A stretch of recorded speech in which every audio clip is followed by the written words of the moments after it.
skin niya medyo hindi healthy yung skin niya kasi kita mo naman parang medyo namumula-mula. After 5 months, boom! Grabe, guys.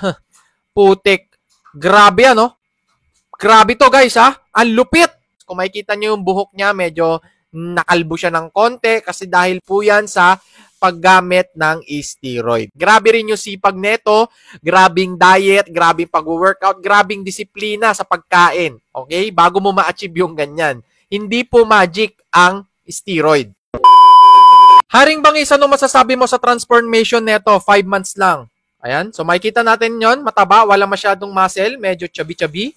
Then, after 5 months, boom! Grabe, guys. Putik. Grabe, ano? Grabe to, guys, ha? Ang lupit! So, syempre, ang masasabi ko dito ay hindi po natural, okay? Steroid user po itong nag-transform na to. Steroid kasi 5 months lang. Guys, 5 months. Kita mo naman yan.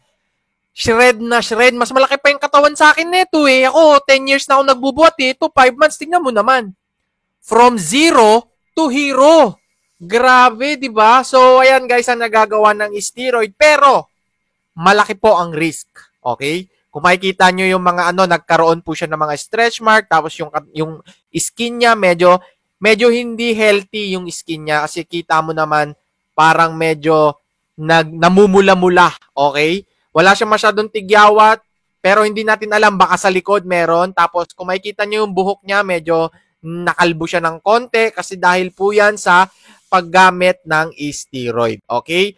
Pero ano ang side effects niyan? Hindi po natin alam. Marami pong side effects pag nag-steroid ka. So, hindi natin alam kung okay pa ba yung health niya o medyo nanganganib. Kasi pag nag-steroid ka, guys, hindi mo agad makikita yung side effect. Okay?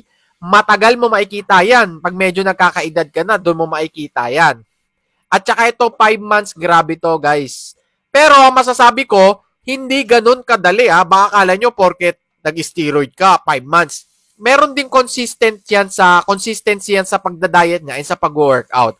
Grabe din yung dedication netong tao na to at solid din talaga. Hindi mo maa-achieve yan kung nag-steroid ka tapos nakahiga ka lang, nag-ML ka lang, tumatambay ka lang, nagiinuman kayo. Hindi mo maa-achieve yan. Grabe rin yung sipag neto, grabing diet, grabing pag-workout, grabing disiplina sa pagkain. Okay? Bago mo ma-achieve yung ganyan. Hindi po magic ang steroid. Okay? Kailangan mo ng hard work. Okay? So, yun po ang masasabi ko. Pero ayan, ay steroid user po yan 100%.